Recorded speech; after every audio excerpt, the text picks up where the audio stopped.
আমি এটাকে বলি ওয়ান সাইডেড লাভ। তোরা আয়নীয় সমযোজী বন্ধন হয়তো আগে পড়েছিস, কিন্তু এই কনসেপ্টটা এইভাবে শিখিস। ওয়ান শর্ট রিভিশন ডান প্রত্যেকটা চ্যাপ্টারের। এবার শুধু শুরু হবে কোয়েশ্চেন লিক সেট।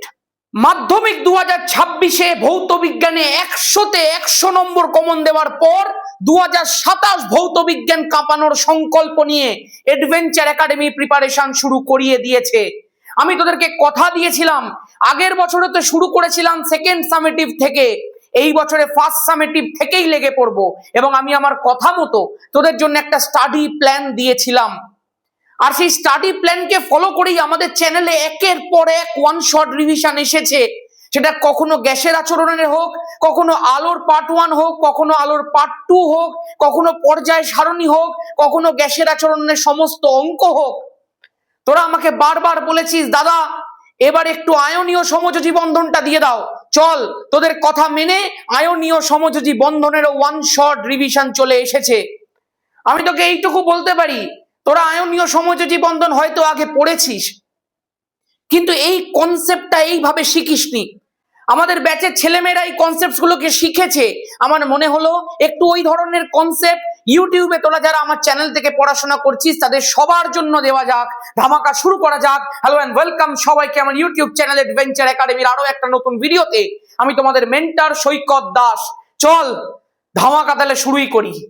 এইবার দাদা এখানে একটা বিষয় আছে, আমি বলছি কি, তুমি বলেছিলে যে সমস্ত ওয়ান শট হওয়ার পর কিছু কোয়েশ্চেন লিক সেট আসবে, সেগুলো কবে শুরু হবে? আমাদের পরীক্ষা তো খুব সামনে।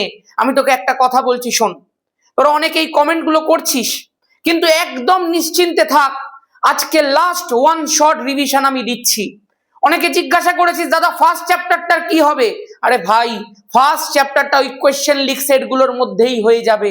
যা যা লাগবে, যা যা আসে, যা যা দেয়, স্কুলের পরীক্ষায় যা আসতে পারে সব ধরনের প্রশ্ন তোদেরকে আমি করিয়ে দেব। তুই নিশ্চিন্তে থাক, যা করাবো করতে থাক, চোখ কান নাক বন্ধ করে অ্যাডভেঞ্চার একাডেমিকে ভরসা কর। তোকে আমি সেই জায়গায় পৌঁছে দেবো যেটা হয়তো তুই কল্পনাও করতে পারিসনি।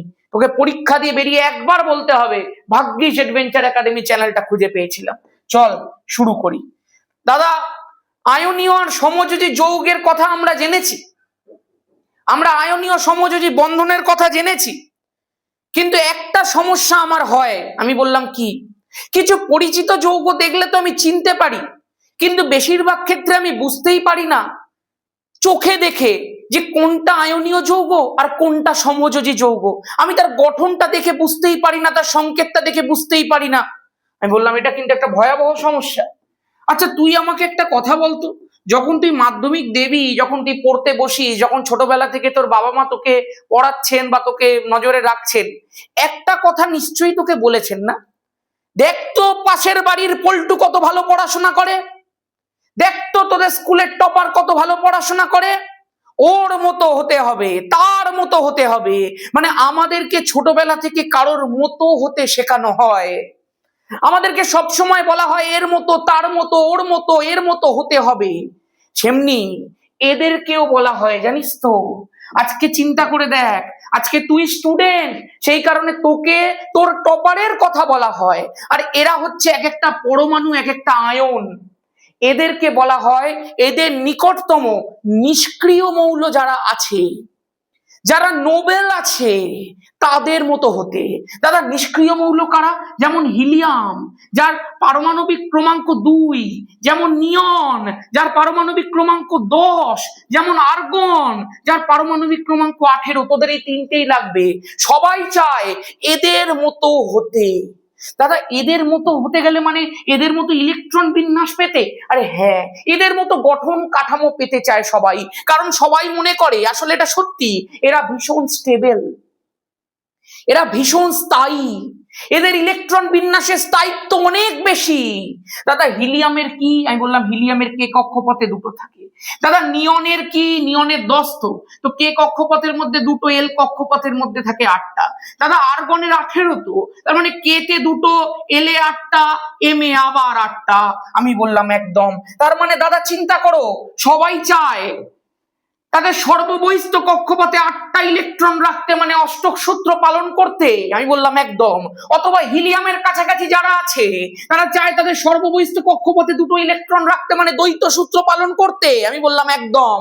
তাহলে দাদা এইটার মাধ্যমে আমরা যৌগ চিনতে পারবো? আমি বললাম চিনতে পারবি তো, দেখ না কিভাবে। দাদা এখানে কে আছে? আমি বললাম সোডিয়াম আছে। এখানে কে আছে? দাদা ক্লোরিন আছে। আচ্ছা তুই একটুখানি সোডিয়াম আর ক্লোরিনের ইলেকট্রন সংখ্যাগুলো লিখতো। এখানে আমরা যেগুলো বসাই দাদা ওগুলো প্রোটন সংখ্যা না? আমি বললাম হ্যাঁ, কিন্তু কোনো একটা পরমাণুর ক্ষেত্রে প্রোটন সংখ্যাটাই তো তার ইলেকট্রন সংখ্যা। তার মানে দাদা এখানে 11 বসাবো, এখানে 17 বসাবো। আচ্ছা ইলেকট্রন বিন্যাসটা কর। দাদা এখানে 2 8 1 হবে? আমি বললাম একদম। দাদা এখানে 2 8 7 হবে? আমি বললাম একদম।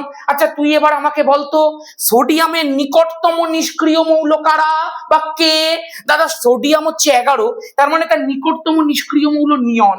আমি বললাম তাহলে তুই আমায় বল সোডিয়াম কার মতো হতে চায়? সোডিয়ামকে কার মতো হওয়ার জন্য চাপ দেওয়া হচ্ছে? নিয়নের মতো হওয়ার জন্য। আচ্ছা যদি সোডিয়াম নিয়নের মতো হতে চায় তাহলে তাকে কি করতে হবে? দাদা ওকে একটা ইলেকট্রন তার সর্ববহিস্থ কক্ষপথ থেকে ত্যাগ করে দিতে হবে। সোডিয়াম যদি এই একটা ইলেকট্রনকে বিদায় করে দিতে পারে তাহলেই তো 2 8 হয়ে যাবে, তাহলেই তো নিয়নের মতো হয়ে যাবে। আমি বললাম একদম। তার মানে দাদা নিকটতম নিষ্ক্রিয় মৌল হওয়ার জন্য একে একটা ইলেকট্রন তাড়িয়ে দিতে হবে, একটা ইলেকট্রন ছেড়ে দিতে হবে। আমি বললাম একদম। আচ্ছা তুই এর কথা চিন্তা কর। দাদা ক্লোরিন 17, তাহলে নিকটতম নিষ্ক্রিয় মৌলকে আর্গন 18। ক্লোরিন কার মতো হতে চাইছে? আর্গনের মতো হতে চাইছে। ক্লোরিনের লাস্টে কত দেখতে পাচ্ছি? 7। সবাই কি চায় লাস্টে কত করতে? 8। দাদা 2 8 8 হলে তবেই তো আর্গন হবে। তার মানে এ চাইছে লাস্ট কক্ষপথে একটা ইলেকট্রন নিতে। আমি বললাম একদম। তার মানে দাদা এ ইন করতে চাইছে মানে নিতে চাইছে, আরে আউট করতে চাইছে মানে ছাড়তে চাইছে। আমি বললাম একদম ভাই। এবার মন দিয়ে শোন, যদি নিকটতম নিষ্ক্রিয় মৌলের মতো সুস্থিত ইলেকট্রন বিন্যাস লাভের জন্য, সুস্থিত মানে স্টেবল, নিকটতম নিষ্ক্রিয় মৌলের মতো হওয়ার জন্য কেউ যদি ইলেকট্রন ছাড়ে আর কেউ যদি ইলেকট্রন নিতে চায়, মানে একজন দেবে আরেকজন নেবে, একজন ছাড়বে আরেকজন গ্রহণ করবে, যদি এমনি সিচুয়েশন তৈরি হয় তাহলে তারা দুজনে মিলে আয়নীয় যৌগ তৈরি করবে। এটাই হচ্ছে লজিক, এটাই হচ্ছে ম্যাজিক। দাদা আরেকটা দেখাও। আমি বললাম একদম নিঃসন্দেহে দেখাবো, চল দেখি। দাদা ধরো কেএফ আছে, পটাশিয়াম ফ্লুরাইড, এইটা একটা আয়নীয় যৌগ না এইটা একটা সমযোজী যৌগ? আমি বললাম খুব ভালো বলেছিস ভাই, চল একটুখানি দেখা যাক আজকে এর মধ্যে কি কি আছে বল। পটাশিয়াম আছে আর ফ্লুরিন আছে। তুই পটাশিয়ামকে তো চিনিস, 19। দাদা 2 8 8 1। আমি বললাম একদম। দাদা আমরা ফ্লুরিনকেও তো চিনি, 9 মানে 2 7। বলো একদম? আমি বললাম একদম ভাই। আচ্ছা দাদা এ কি চাইবে? তার নিকটতম নিষ্ক্রিয় মৌল আর্গনের মতো হতে, মানে ও তার শেষ কক্ষপথের এই একখানা ইলেকট্রনকে বিদায় করতে চাইবে। যেমন সোডিয়াম চেয়েছিল একটা ইলেকট্রন বিদায় করে নিয়ন হতে, পটাশিয়াম চাইবে একটা ইলেকট্রনকে বিদায় করে আর্গন হতে। তার মানে দাদা ও ছাড়তে চাইবে। আর এখানটায় দেখো দাদা লাস্টে 7 আছে, ও চাইবে একটা ইলেকট্রন গ্রহণ করে 8 হয়ে যেতে। মানে দাদা ও ইন করতে চাইবে, মানে ও নিতে চাইবে আর ও দিতে চাইবে। তুমি তো বলেছো নিকটতম নিষ্ক্রিয় মৌল হওয়ার জন্য যদি কেউ একজন ছাড়ে আর একজন নেয়, মানে একজন দিল আরেকজন নিল, তাহলে সেই সম্পর্কের মাধ্যমে তারা আয়নীয় যৌগ তৈরি করবে। আমি জানিস তো মজা করে আমার ক্লাসের মধ্যে বলি, অনেকে বলে দাদা পাশে বাবা মা আছে বলো না, ভাববে কি পড়ছি। কিন্তু আমি সব সময় মনে করি পড়াশোনার জন্য যেটা দরকার সেটা সবার প্রথমে তোকে আমি বলবো যাতে তোর মনে রাখতে সুবিধা হয়। আমি এটাকে বলি ওয়ান সাইডেড লাভ। ঠিক শুনছিস? কি বলি আমি এটা? ওয়ান সাইডেড লাভ। কেন রে? কারণ দাদা দেখো একজন শুধু দিয়েই যাচ্ছে, একজন শুধু দিয়েই যাচ্ছে, এই দেখো শুধু দিয়েই যাচ্ছে। আরেকজন শুধু নিয়েই যাচ্ছে, পরিবর্তে কিছু দিচ্ছে না। মানে দেওয়াটা কেবল একজনের দিক থেকে, অন্যজন শুধু নিচ্ছে, পরিবর্তে কিছু দিচ্ছে না। তাহলে এটা কি ধরনের সম্পর্ক? ওয়ান সাইডেড লাভ। আর ওয়ান সাইডেড লাভ মানেই কি? আয়নীয় বন্ধন। যৌগগুলো কি যৌগ? আয়নীয় যৌগ। আরে বলে ফেল জয় ধামাকা, বলে ফেল জয় ধামাকা, বসে আছিস কেন? গল্প শেষ। দাদা আয়নীয় যৌগ তাহলে আমরা চিনতে পেরে গেছি? আমি বললাম একদম। এবার সমযোজী যৌগ চেনার পালা। দাদা ধরো HCl দেওয়া রয়েছে, খুব কনফিউজিং ব্যাপার আমার, কিন্তু দেখো দাদা মনে হয় HCl টা আয়নীয়। আমি বললাম কি করে বুঝলি তুই?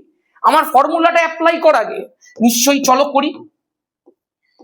HCl এর মধ্যে দাদা H আছে, আর HCl এর মধ্যে Cl আছে। H মানে 1, Cl মানে 17। আমি বললাম একদম। এবার করে দেখ দাদা, 1 মানে শুধু 1 হবে, আর 17 মানে 2, 8, 7 হবে। আমি বললাম একদম। দাদা এ 1 আছে, তার মানে ও তার নিকটতম নিষ্ক্রিয় মৌল হিলিয়াম হতে চাইছে, মানে ও 2 হতে চাইছে, তার মানে ওকে একটা ইলেকট্রন নিতে হবে, মানে একে দাদা ইন করতে হবে। আমি বললাম একদম। এর মধ্যে একটা ইলেকট্রন তোকে প্রবেশ করাতে হবে যাতে দ্বৈত সূত্র পালন করে হিলিয়াম হতে পারে। আর দাদা এখানে দেখো 7 আছে, দাদা এও তো চাইবে একটা নিতে, যাতে ও 8 হয়ে যেতে পারে, যাতে ও আর্গন হয়ে যেতে পারে, যাতে ও স্টেবল হয়ে যেতে পারে। এখানে দেখো একজন দ্বৈত সূত্র, একজন অষ্টক সূত্র পালন করবে, তার মানে দাদা এও নেবে। আমি বললাম নে, গল্প তোর ঘুরে গেল একদম। নিকটতম নিষ্ক্রিয় মৌল হওয়ার জন্য যদি দুজনেরই ইলেকট্রনের দরকার থাকে, যদি দুজনেই ইলেকট্রন গ্রহণ করে, তখন যে ধরনের বন্ধন এরা তৈরি করবে সেটা হচ্ছে সমযোজী বন্ধন। আর যে যৌগটা তৈরি হবে সেটা হবে সমযোজী যৌগ। তোরা প্রত্যেকে দেখেছিস, যার যটা ইলেকট্রনের প্রয়োজন থাকে সে বন্ধন গঠনের সময় ততগুলো ইলেকট্রন শেয়ার করে। তার মানে দাদা এও ইলেকট্রন দেবে, এও ইলেকট্রন দেবে, তার ফলে এও পাবে, এও পাবে। মোদ্দা কথায় দুজনেরই দরকার, দুজনেই ঠেলায় পড়েছে। ওখানে তো একজনের দরকার ছিল না, একজন ছাড়ছিল একজন নিচ্ছিল, একজন ছাড়ছিল একজন নিচ্ছিল। এখানে দুজনেই দেবে, দুজনেই নেবে, মানে সম্মতিটা দুজনের দিক থেকেই আছে। দুজনে একত্রিত ভাবে বিষয়টা করবে। এরও প্রয়োজন, এরও প্রয়োজন, এরও একে দরকার, ওরও ওকে দরকার, তাহলে দুদিকের সম্মতি দরকার। এই জন্যই দাদা এইটাকে আমি মস্করা করে বলি, আমি তোকে বলছি, আমি এটাকে মস্করা করে বলি বোথ সাইডেড লাভ। তার মানে এখানে কিন্তু ভাই সম্মতি আছে, এখানে দুজনেরই দরকার আছে, এখানে দুজনেরই ইলেকট্রনের প্রয়োজন, তার মানে দুজনে দুজনের ওপর নির্ভরশীল, তার মানে এটা বোথ সাইডেড লাভ। আর ওখানে একজন ছেড়ে দিচ্ছিল, একজন শুধু নিচ্ছিল।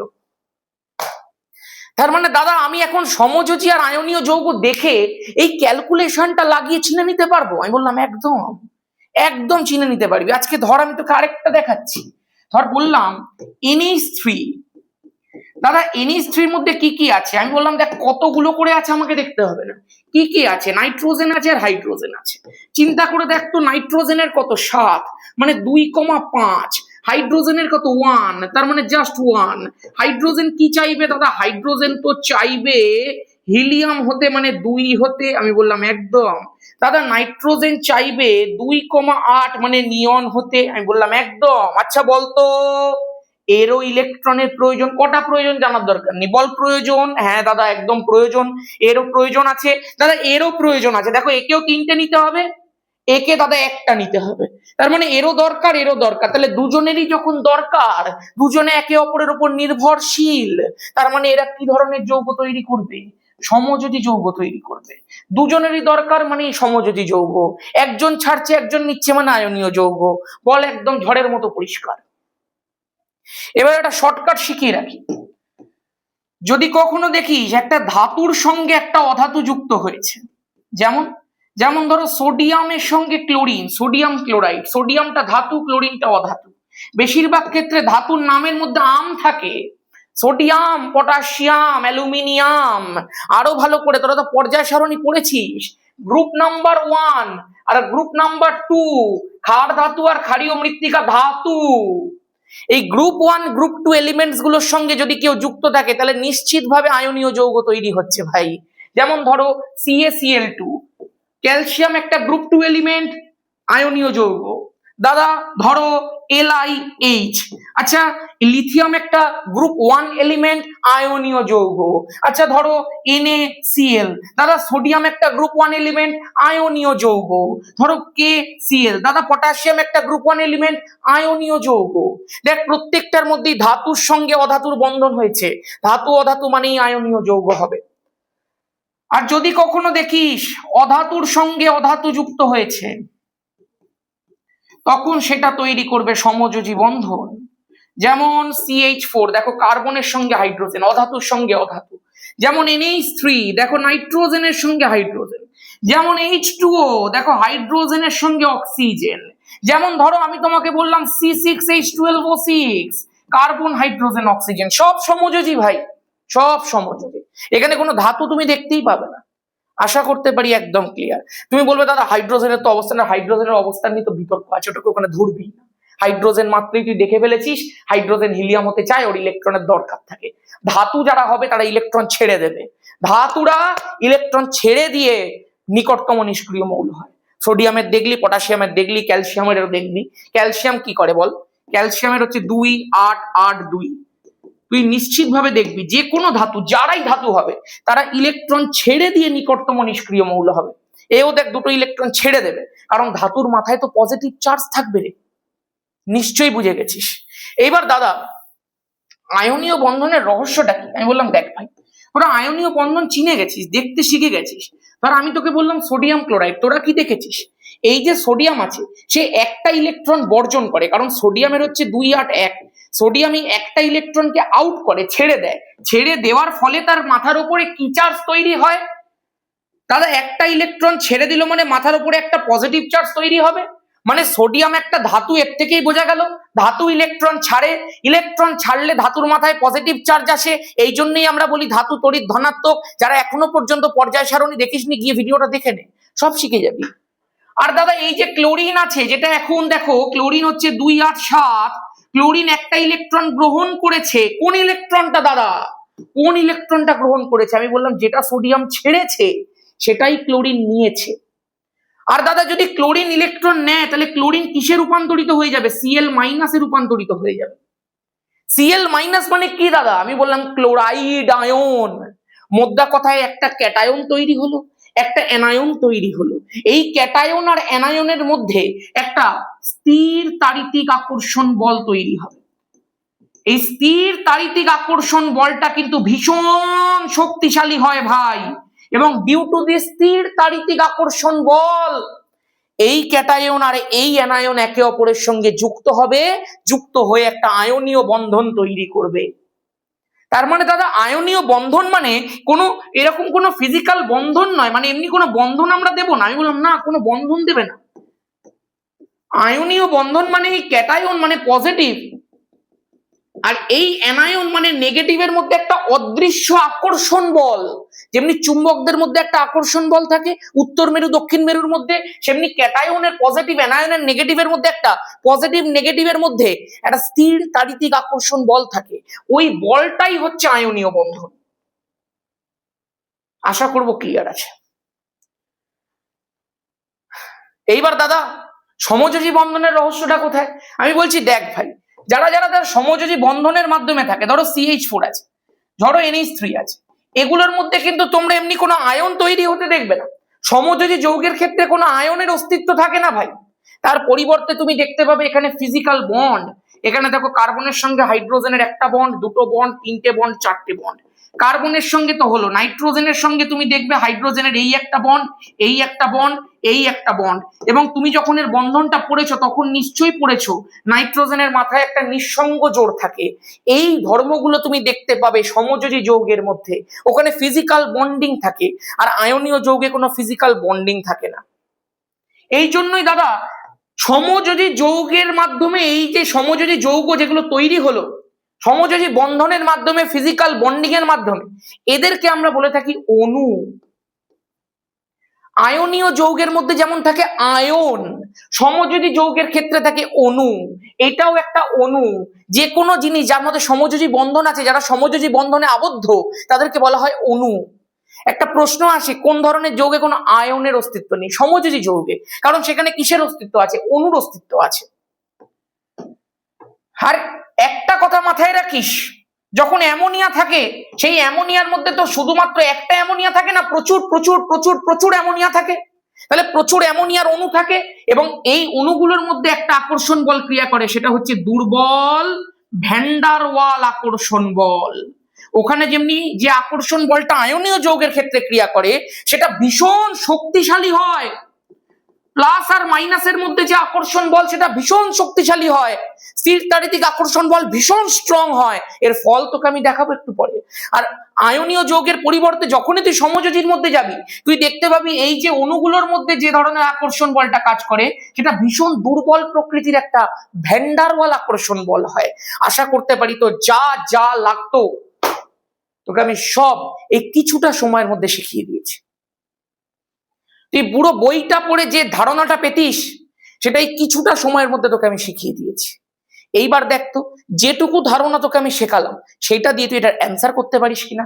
তোকে জিজ্ঞাসা করেছে আয়নীয় যৌগদের বৈশিষ্ট্য, আমি তোকে একটা প্রশ্ন জিজ্ঞাসা করতে চাই ভাই। আয়নীয় যৌগ মানে সেখানে আয়নের অস্তিত্ব থাকবে, তুই এখন যথেষ্ট ক্যাপাবল, তুই বলতে পারিস হ্যাঁ দাদা Na+Cl- K+Cl- Ca2+2Cl-, আমরা সমস্ত ক্ষেত্রে দেখেছি আয়নের অস্তিত্ব আছে আয়নীয় যৌগদের ক্ষেত্রে। আর আমি তোকে এই বিষয়টাও শেখালাম যে আয়নীয় যৌগের মধ্যে যে আয়নগুলো থাকে, যেমন ধরো Na+, যেমন ধরো Cl-, এই বিপরীত ধর্মী আয়নগুলোর মধ্যে একটা বিশেষ ধরনের শক্তিশালী আকর্ষণ বল কাজ করে, যেটাকে আমরা কি বলি বলো? স্থির তাড়িতিক আকর্ষণ বল বলি। আশা করতে পারি একদম মনে আছে। এই স্থির তাড়িতিক আকর্ষণ বলটা এতটাই শক্তিশালী হয় যে আয়নীয় যৌগগুলো বেশিরভাগ ক্ষেত্রেই কঠিন প্রকৃতির হয়ে থাকে, তারা সলিড প্রকৃতির হয়ে থাকে। নুন দেখেছিস তো সলিড হয়, তো আয়নীয় যৌগগুলো সলিড হয় বিকজ অফ তাদের ভীষণ শক্তিশালী স্থির তাড়িতিক আকর্ষণ বল।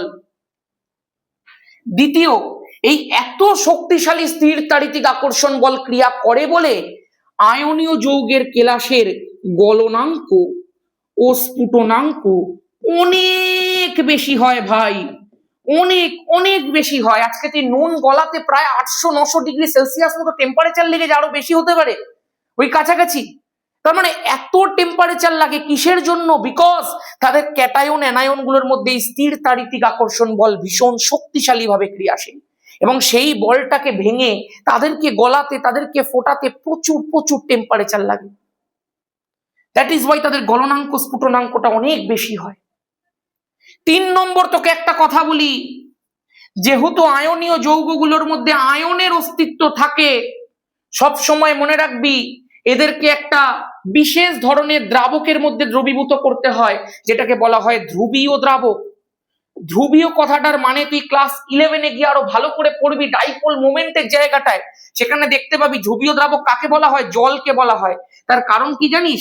জলের মধ্যে তোরা তড়িৎ ঋণাত্মকতা যে জায়গাটা পড়েছিস, অক্সিজেনের তড়িৎ ঋণাত্মকতা অনেক বেশি হয় বলে অক্সিজেন হাইড্রোজেন এরকম একটা বন্ধনের মাধ্যমে যখন আবদ্ধ থাকে, হাইড্রোজেন থেকে অক্সিজেনের দিকে একটা বন্ড মোমেন্ট কাজ করে, এখানেও একটা বন্ড মোমেন্ট কাজ করে। সেই জন্য অক্সিজেনের মাথায় একটা ডেল নেগেটিভ, হাইড্রোজেনের মাথায় একটা ডেল পজিটিভ চার্জ অ্যারাইজ করে। মানে এই যে দ্রাবকটা, সেই দ্রাবকটায় একটা partial negative partial positive charge হয়েছে। এত কথা তোকে জানতে হবে না, তুই শুধু জেনে রাখ জল একটা ধ্রুবীয় দ্রাবক, যেটাকে বাংলাতে বলা হয় বা ইংরেজিতে বলা হয় পোলার দ্রাবক। যেহেতু এর মধ্যেও একটা চার্জের গল্প আছে আর আয়নের ক্ষেত্রেও একটা চার্জের গল্প আছে, এই জন্য আয়নীয় যৌগগুলো ধ্রুবীয় দ্রাবক যেমন জলের মধ্যে দ্রবীভূত হয়।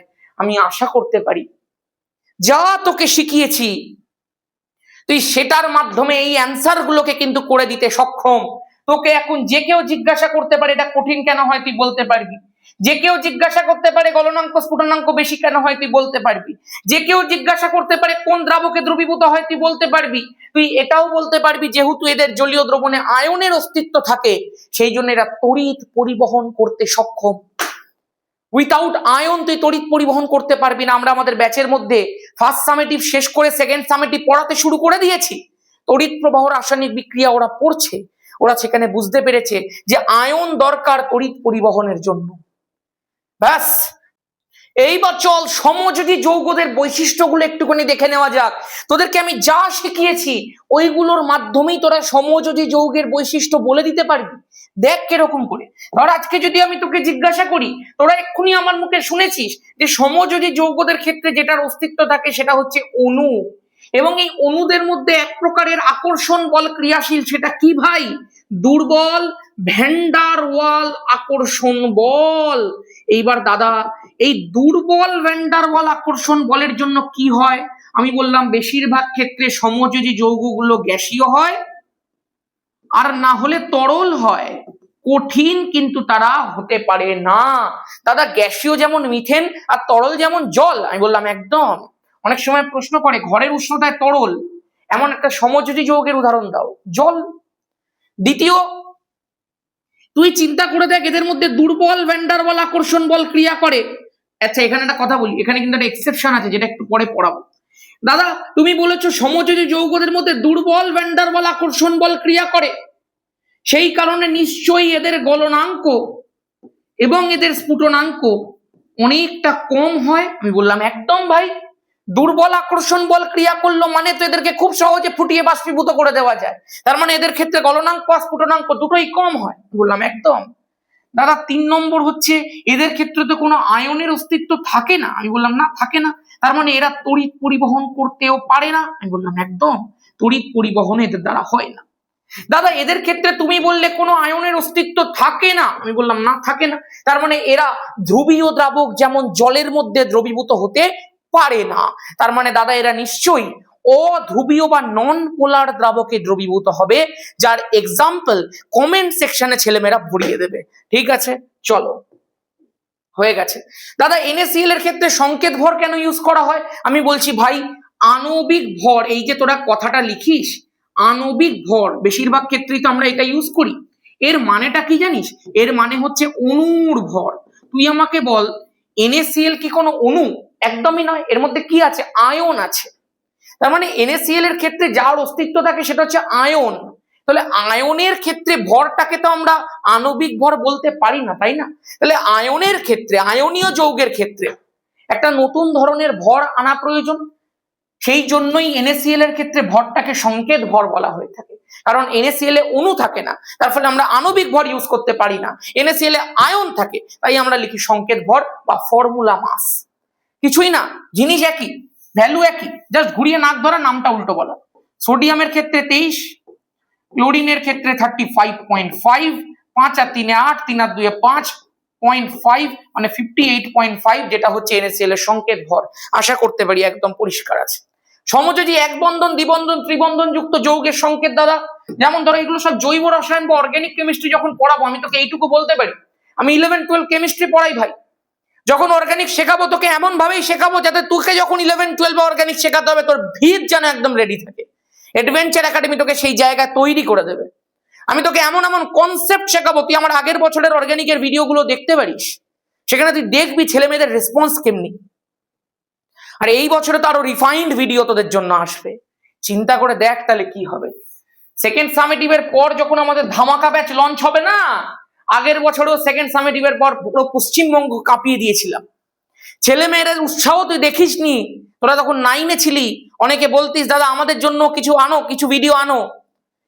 ক্লাস 10-এ সেকেন্ড সামেটিভের পর অ্যাডভেঞ্চার একাডেমিতে ধামাকা হয়, আর সেই কম্পন পুরো পশ্চিমবঙ্গে ফিল হয়। মাধ্যমিকের ছেলে মেয়েদের সবচেয়ে বিশ্বাসযোগ্য ব্যাচ ধামাকা ব্যাচ যখন লঞ্চ হয়, সেটা পুরো টেস্ট অ্যান্ড মাধ্যমিকের প্রিপারেশন করায়, ফুল সিলেবাসের প্রিপারেশন করায় অ্যাডভেঞ্চার একাডেমি ইউটিউব চ্যানেল আর ধামাকা ব্যাচ, দো ভাই দোনো তবাহি। আর এখনকার ছেলে মেয়েদের জন্য আমাদের ফাউন্ডেশন ব্যাচ চলছে। ধামাকা ব্যাচে যাওয়ার জন্য যে দরকার, যে ফাউন্ডেশন, প্রত্যেকটা চ্যাপ্টার ওয়াইজ যে ভিত দরকার, ফার্স্ট এন্ড সেকেন্ড সামেটিভের যে প্রিপারেশন দরকার, সেটাই চলছে এখন ফাউন্ডেশন ব্যাচে। যারা যারা এখনো পর্যন্ত জানিস না, আমাদের আগের বছরের ধামাকা ব্যাচটাকে আমরা দুটো পার্টে ভাগ করেছি, একটাকে আমরা বলি ফাউন্ডেশন, আরেকটাকে আমরা বলি ধামাকা 2.0। ফাউন্ডেশন ব্যাচের ফিস রাখা হয়েছে ওয়ান টাইম 499 রুপিস, মানে একবার পে করতে হবে। আর যারা যারা এইখানে থাকবে তাদের জন্য ধামাকা ব্যাচের ফিস হচ্ছে ওয়ান টাইম 599।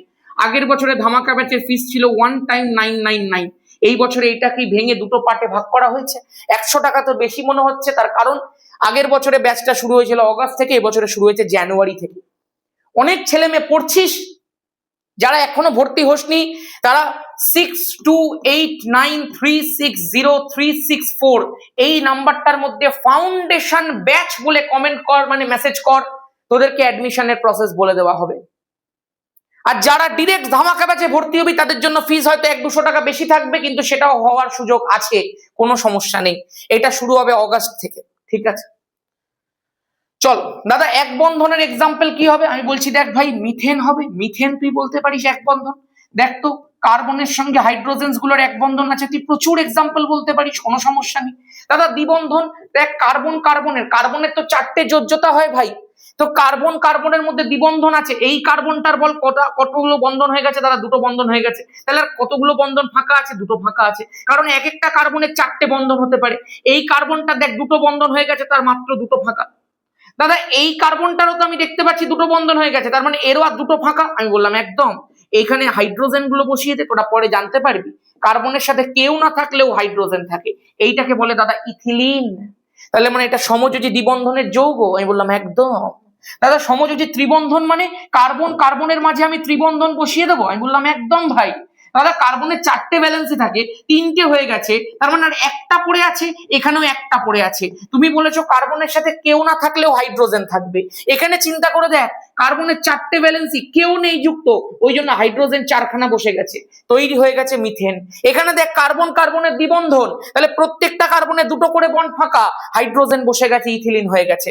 কার্বনের ত্রিবন্ধন, প্রত্যেকটা কার্বনে একটা করে বন্ড ফাঁকা, একটা করে হাইড্রোজেন বসেছে, নাম হয়ে গেছে অ্যাসিটিলিন। এগুলো সব তোকে শেখাবো জৈব রসায়নে, তখন তোদের কাছে এই জিনিসগুলো ভীষণ সোজা লাগবে, কারণ এগুলোকে ভিত দিয়ে দিয়ে শেখাবো একদম। এগুলো তো তোকে জাস্ট একটু বলে দিলাম, তখন তোকে বন্ধনের গোড়া থেকে বিষয়গুলোকে নিয়ে আসবো। চল আপাতত তুই এই 3টেকে মনে রাখলেই হবে। এক বন্ধনের এক্সাম্পল মিথেন, দ্বিবন্ধনের ইথিলিন, ত্রিবন্ধনের অ্যাসিটিলিন, ব্যাস, আর কিচ্ছু লাগবে না এখন। এবার দাদা একটা প্রশ্ন আছে, আমি বললাম কি? এটা কিন্তু একটা মারাত্মক প্রশ্ন, এটা বারবার পরীক্ষাতে আসে। দাদা সমযোজী মিথেন গ্যাসীয়, কিন্তু সমযোজী চিনি তো কঠিন। ব্যাস দাদা, এক্সেপশনাল কেস যেটার কথা তুমি বলছিলে, আমি বললাম একদম। এই যে চিনি আছে বা গ্লুকোজ আছে, চিনির ক্ষেত্রেও তুই দেখিস, গ্লুকোজের ক্ষেত্রেও দেখিস, এরা কিন্তু কঠিন হয়। আর দাদা তুমি তো শিখিয়েছো সমযোজী যৌগদের ক্ষেত্রে দুর্বল ভ্যান ডার ওয়াল আকর্ষণ বল ক্রিয়া করে বলে এরা গ্যাসীয় বা তরল প্রকৃতির, তাহলে এটা কঠিন হচ্ছে কি করে? একটা কথা মাথায় রাখ, এই দুর্বল কথাটা কেবলমাত্র একটা উপসর্গ মাত্র, এর একটা বড় এক্সেপশনাল কেস আছে। এই যে ভ্যান ডার ওয়াল আকর্ষণ বলটা, যেমনি দেখ পেঁচা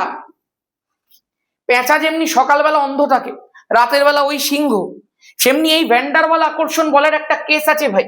এইটা আণবিক ভর বৃদ্ধির সঙ্গে সঙ্গে বাড়তে থাকে। কারোর যদি আণবিক ভর প্রচুর বেশি হয়, তার ক্ষেত্রে ভ্যান ডার ওয়াল আকর্ষণ বলের মানটাও প্রচুর বেশি, এতটাই বেশি যে সমযোজী যৌগকেও সেটা কঠিন যৌগে রূপান্তর করে দেয়। দাদা তার মানে চিনি সংকেতটা কি? আমি বললাম C12H22O11, মানে প্রায় আণবিক ভরটা ক্যালকুলেট করে দেখিস 342। আর কোথায় মিথেন? CH4, 12 আর 4 16, কোথায় 16, কোথায় 342? একদম সে वक्त बदल गया, जज्बात बदल गया, जिंदगी बदल गई। এই জন্যই যেহেতু এত বড় জাম্প, যেহেতু আণবিক ভরের এই পরিমাণ বৃদ্ধি, আণবিক ভর যত বেড়েছে ভ্যান ডার ওয়াল আকর্ষণ বল তত বেড়েছে, সুতরাং মিথেন থেকে যখন আমরা চিনিতে পৌঁছেছি, ভ্যান ডার ওয়াল আকর্ষণ বল এত বেড়ে গেছে যে চিনি কঠিন হয়ে গেছে। গ্লুকোজকেও যদি তোরা দেখি C6H12O6, প্রায় 180, ক্যালকুলেট করে দেখ আণবিক ভর কত বেশি, বুঝতে পারছিস? এই জন্যই এটা কঠিন। নেক্সট দাদা HCl সমযোজী, তার সত্ত্বেও সেটা জানো তো জলের মধ্যে দ্রবীভূত হয়। তুমি বলেছো সমযোজী গুলো নন পোলার দ্রাবকে দ্রবীভূত হবে, কিন্তু HCl তো জলে দ্রবীভূত হয়। আমি বলছি ভাই, তোরা যখন কেমিস্ট্রিতে একটু বড় লেভেলে পৌঁছাবি, তখন ওখানে একটা কথা দেখতে পাবি, লাইক ডিজলভস লাইক, মানে একই ধরনের জিনিস একে অপরের মধ্যে ডিজলভ হয়। একটা কথা আছে দেখবি, এক থালি কে চাড্ডে পাড্ডে, আমি হিন্দি ঠিক ওই কথাটা জানি না, আমার মনে হয় এটাই বলে। এই HCl আর এই জল একই টাইপের যৌগ, HCl এর মধ্যেও দেখ হাইড্রোজেন আর ক্লোরিন, ক্লোরিনের ইলেকট্রোনেগেটিভিটি হাইড্রোজেনের থেকে অনেক বেশি। ক্লোরিন এই বন্ডের মধ্যে থাকা দুটো ইলেকট্রনকে নিজের দিকে আকর্ষণ করে নেয়, নিজের দিকে টেনে নেয়। ওই জন্য ক্লোরিনের মাথায় ডেল নেগেটিভ, হাইড্রোজেনের মাথায় ডেল পজিটিভ চার্জ আসে। জলের মধ্যেও তো সেম সিচুয়েশন দেখতে পাওয়া যায় দাদা, অক্সিজেন ইলেকট্রন টেনে নেয়, তার ফলে এই যে মধ্যিখানের দুখানা ইলেকট্রন আছে সেটা অক্সিজেনের দিকে শিফট হয়ে যায়, তার ফলে ওর মাথাতেও ডেল নেগেটিভ, এর মাথাতে ডেল পজিটিভ চার্জ আসে। দাদা এই নেগেটিভ এই পজিটিভ দ্বারা আক্রান্ত হতে পারে, আকৃষ্ট হতে পারে, আর এই পজিটিভ এই নেগেটিভ দ্বারা আকৃষ্ট হতে পারে। আমি বললাম একদম। এখানে অ্যাকচুয়াল সিচুয়েশনটা কি হয় জানিস? হাইড্রোজেনের তো একটা মাত্র ইলেকট্রন থাকে, ক্লোরিন সেটাকেও টেনে নেয়। তখন জলের এই অক্সিজেন বলে, এই হাইড্রোজেন, তুই নিজের আত্মসম্মান বলিদান দিচ্ছিস কেন ওখানে বসে বসে? তোর এই একটাই ইলেকট্রন ছিল ক্লোরিন, সেটাও টেনে নিচ্ছে, তুই ছেড়ে দিয়ে বাঘের বাচ্চার মতো বেরিয়ে আয়। ওই একটা ইলেকট্রন দিয়ে দে ওকে, দিয়ে তুই চলে আয় H+ হয়ে। তোর কিসের মোহমায়া? আমরা তোকে দেখে নিচ্ছি। ওই একটা ইলেকট্রন যেটা ক্লোরিন টানছে, ও কি করলো, যা যা, বন্ধন আজকে থেকে ছিন্ন, আজকে থেকে আমি স্বাধীন, মাথার উপর আমার প্লাস, আমি আমার ওই একটা ইলেকট্রন পুরো ক্লোরিনকে দিয়ে দিলাম। তার ফলে ক্লোরিনের মাথার মধ্যে চলে এলো মাইনাস, পুরো বন্ধন ভেঙে দিল। জলের মধ্যে গিয়ে অবশ্যই এমনি নর্মাল ভাঙতে পারে না, কারণ জলের মধ্যে এই উদ্দীপনাটাও পায়। সঙ্গে সঙ্গে H+ চলে গেল, যেমনি কথা দিয়েছিল জল, ওকে গ্রহণ করলো। যেই মাত্র ওকে গ্রহণ করলো, দেখ H+ একটা চার্জ নিয়ে এসছে। জলের মধ্যে তো কোনো চার্জ ছিল না, এগুলো তো পার্শিয়াল চার্জ, এগুলো তো এগুলো তো পিওর চার্জ নয়, পিওর চার্জ এর কাছে আছে। তার ফলে জলের সঙ্গে H+ যুক্ত হলো, যুক্ত হয়ে তৈরি করলো H3O+ হাইড্রোক্সোনিয়াম আয়ন। আর কি পড়ে রইলো বল? Chlorine minus, Cl minus, chloride ion. যেহেতু জলীয় দ্রবণের মধ্যে আয়ন চলে এলো, ওই কারণের জন্যই HCl জলের মধ্যে দ্রবীভূত হয়। HCl এর জলীয় দ্রবণ তড়িৎ পরিবহনও করে। আশা করতে পারি গল্প একদম জমে গেছে ভাই, জমে একবারে ক্ষীর। আমি শুধু একটু দেখে নেবো রেকর্ডিংটা পারফেক্ট হচ্ছে কিনা, তারপরে আমি তোকে বাকিটা শিখিয়ে দিচ্ছি। একদম রেকর্ডিং পারফেক্ট হচ্ছে। দেখ নেক্সট আমি খুব ছোট্ট করে একটুখানি তোদেরকে বলে দেবো, যেহেতু এটা ওয়ান শর্ট রিভিশন হচ্ছে। আমরা আমাদের ব্যাচে পুরো ধরে ধরে আয়নীয় সমযোজী যৌগের প্রচুর গঠন শিখিয়েছি, প্রচুর ভেতরের খবর দিয়েছি, কিভাবে তৈরি হয় না তৈরি হয়, কি গল্প ছিল সব বলে দিয়েছি। বন্ড পেয়ার লোন পেয়ারের আসল ইতিহাস কি ছিল সব বলে দিয়েছি, কিভাবে জানতে হয় চিনতে হয় সব শিখিয়ে দিয়েছি। এখানে আমি জাস্ট একটা আয়নীয় যৌগ আর একটা সমযোজী যৌগের গঠন একবার করে এঁকে দেবো, তাহলে ওয়ান শর্ট রিভিশনটা সার্থক হয়ে যাবে, সবকিছু এখানে কভার হয়ে গেল। চিন্তা করে দেখ, আজকে ধর আয়নীয় যৌগের ক্ষেত্রে আমি তোকে বলতে পারি লিথিয়াম হাইড্রাইডের গঠন, খুব সোজা গঠন, বাট শেখার জন্য একদম পারফেক্ট। বা তুই যদি বলিস দাদা এটা অনেক সোজা, তাহলে একটু একটু লেভেল আপ করে ক্যালসিয়াম অক্সাইডের গঠন করি। চিন্তা করে দেখ, ক্যালসিয়াম অক্সাইড, ক্যালসিয়ামের হচ্ছে 2-8-8-2, আর এখানে আছে দাদা অক্সিজেন, অক্সিজেনের হচ্ছে 2-6। আমি বললাম একদম। এই যে লাস্ট কক্ষপথ শিখে নে ভাই, শিখে নিলে তুই যে কোনো গঠন এঁকে দিবি। লাস্ট কক্ষপথে যতগুলো ইলেকট্রন থাকে সেইটাকে আমাকে দেখাতে হয়, হয় ডট দিয়ে না হয় ক্রস দিয়ে। আমি এখানে দুটো ইলেকট্রন আছে তো দুটোকে আমি ক্রস দিয়ে দেখালাম। এখানে 6টা আছে তো 6টাকে আমি মানুষের মতো ডট দিয়ে দেখালাম। মানুষের মতো মানে অনেকে যেখানে খুশি দেয় না ভাই, দুটো দুটো করে পেয়ার করে করে দেবে। হ্যাঁ, তাহলে এখানে 6টা আর এখানে দুটো আমি দেখিয়ে দিচ্ছি। আচ্ছা তুই আমায় বল এটা আয়নীয় যৌগ কেন? কারণ ক্যালসিয়াম দুটো ছেড়ে নিষ্ক্রিয় মৌল হবে, অক্সিজেন দুটো গ্রহণ করবে, এই যে দুটো ছাড়বে ওই দুটোই গ্রহণ করবে, গ্রহণ করে ও হবে নিয়ন, এ হবে আর্গন। একদম। তার মানে দাদা ক্যালসিয়াম ওর দুটো ইলেকট্রন অক্সিজেনকে দেবে? আমি বললাম একদম দেবে, একদম দেবে ভাই, নিঃসন্দেহে, তোরা এতক্ষণ ধরে তাই শিখেছিস। তাহলে দাদা এই ইলেকট্রনটাও দেবে, এই ইলেকট্রনটাও দেবে বলো? আমি বললাম একদম দেবে। এবং এ দেখ দুটো ইলেকট্রন ছেড়ে দিল আর ওই দুটো ইলেকট্রন গ্রহণ করলো, তার ফলে এ হয়ে যাবে 8 আর এ হয়ে যাবে 2-8-8, একদম পরিষ্কার। নেক্সট স্টেপ কি দেখতে পাবো আমরা?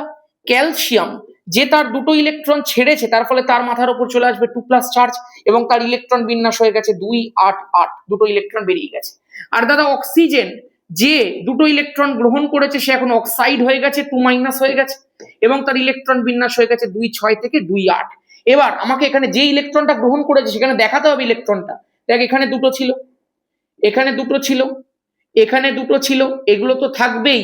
আর দুটো ইলেকট্রন এসেছে কোথা থেকে? ক্যালসিয়াম থেকে। দুটো কি ইলেকট্রন? Cross electron. তো দুটো আমাকে দেখিয়ে দিতে হলো। হয়েছে দাদা, স্থিরতাড়িতিক আকর্ষণ বলের মাধ্যমে এরা প্লাস আর মাইনাস ক্যাটায়ন অ্যানায়ন যুক্ত হবে এবং ক্যালসিয়াম অক্সাইড তৈরি করবে। Now this is the funda, this is the ফান্ডা।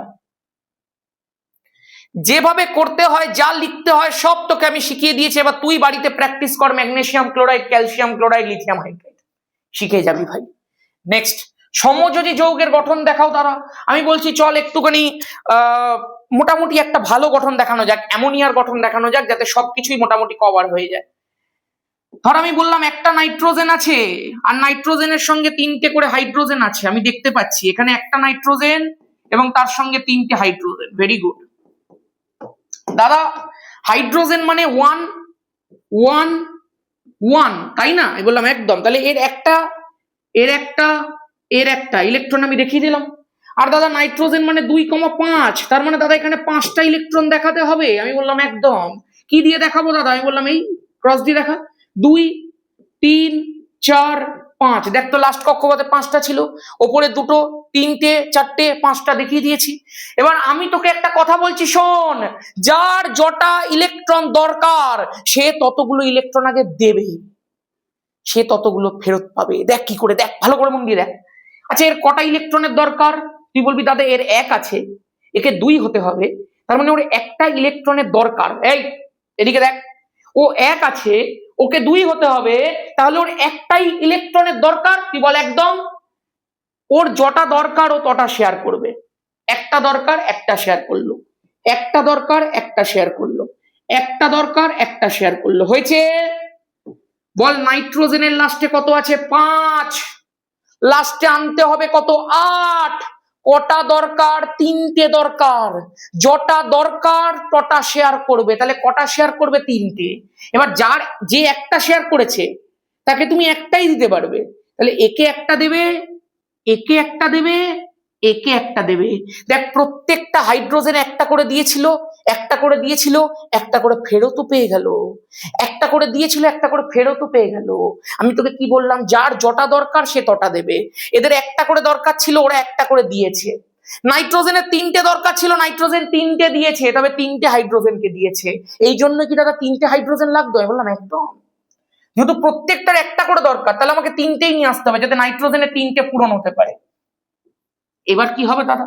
আমি বলছি এবার চিন্তা করে দেখ, এরা একটা করে ইলেকট্রন জোড় তৈরি করবে, তোরা জানিস প্রত্যেকে। তবে একটা জিনিস খেয়াল রাখ, নাইট্রোজেন এই 3টে ইলেকট্রন দিয়েছে, এই মাথার উপরে 2টো ইলেকট্রন কিন্তু আছে, যেটাকে আমি তোকে লোন পেয়ার বলছিলাম এতক্ষণ ধরে। নিঃসঙ্গ জোড়, যে বন্ধন গঠনে অংশগ্রহণ করে না। আর দাদা একটা ডট একটা ক্রস মিলে একটা করে জোড় তৈরি করবে, একটা ডট একটা ক্রস মিলে একটা জোড় তৈরি করবে, একটা ডট একটা ক্রস মিলে একটা জোড় তৈরি করবে। নিশ্চয়ই এগুলো তোরা পড়েছিলি, একবার করে সলিড রিভিশন হয়ে গেল। এবার এই জোড়টাকে এও ইউজ করবে, এরা 3জনে ইউজ করছে, আবার নাইট্রোজেনও ইউজ করবে। তার মানে এই তো গল্প, ইলেকট্রন জোড় তৈরি করে যেটাকে সমভাবে ব্যবহার করে প্রত্যেকে, এবং দিস ইজ সমযোজী বন্ধন। এবার চিন্তা করে দেখ, নাইট্রোজেন দিয়েছিল কটা? 3টে। পেলো কটা? দেখ 2, 4, 6টা। যে যতগুলো দিয়েছিল তার ডবল সংখ্যক পাবে বলেছিলাম। 3টে দিয়েছিল কিন্তু পেয়েছে কটা? 6টা। নিজের গুলো তো আছেই, হাইড্রোজেন গুলো পেয়েছে। হাইড্রোজেনের একটা একটা করে দিয়েছিল, সেগুলো পেয়েছে। আচ্ছা 3টে হাইড্রোজেন একটা করে দিয়েছিল, পেয়েছে কটা করে? দেখ হাইড্রোজেন 2টো পেয়ে গেছে, 2টো পেয়ে গেছে, 2টো পেয়ে গেছে। নিজেরটা তো আছেই, অন্যেরটাও পেয়ে গেছে। এটাই তো সমযোজী বন্ধন, এটাই তো বোথ সাইডেড লাভ। তোরও দরকার আমারও দরকার, তুইও দে আমিও দে, আমরা একসাথে ব্যবহার করি। তোর কাছে ব্যাট আছে, আমার কাছে বল আছে, আমরা দুজনে একসাথে ক্রিকেট খেলতে পারবো। তুইও একা পারবি না, আমিও একা পারবো না। তার ফলে দাদা এ এখন 2,8 হয়ে গেছে, এরা প্রত্যেকে 2 2 2 হয়ে গেছে। আমি বললাম একদম। আর এর মাথার উপরে লোন পেয়ারটাও তুমি দেখিয়ে দিয়েছো, একদম পরিষ্কার। দাদা এবার 2টো ইলেকট্রন মানে একটা বন্ড তৈরি হয়? আমি বললাম একদম। 2টো ইলেকট্রন মানে একটা বন্ড তৈরি হয়? আমি বললাম একদম। 2টো ইলেকট্রন মানে একটা বন্ড তৈরি হয়? বললাম একদম। আর মাথার উপরে লোন পেয়ারটা যেন অবশ্যই থাকে। হয়েছে। তার ফলে এই হয়ে গেল তোর NH3 স্ট্রাকচার, এই হয়ে গেল তোর অ্যামোনিয়ার গঠন। আশা করতে পারি প্রত্যেকের কাছে পরিষ্কার কিভাবে যৌগ গঠন করতে হয়। এগুলো তোরা পড়েছিস, তোদের একবার রিভিশন আমি করিয়ে দিলাম।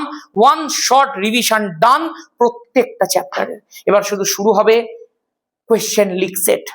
দেখা হচ্ছে সবার সাথে নতুন একটা ভিডিওতে। সবাই অবশ্যই জানাস কেমন লেগেছে। প্রত্যেকটা কনসেপ্ট তোদেরকে একবার করে রিভাইজ করিয়ে দিয়েছি। আশা করব প্রত্যেকটা জিনিস জলের মতো পরিষ্কার। আমি নিচে অপেক্ষা করছি কমেন্ট সেকশন দেখার জন্য। সবাই জানিয়ে দে খুব তাড়াতাড়ি। জয় ধামাকা।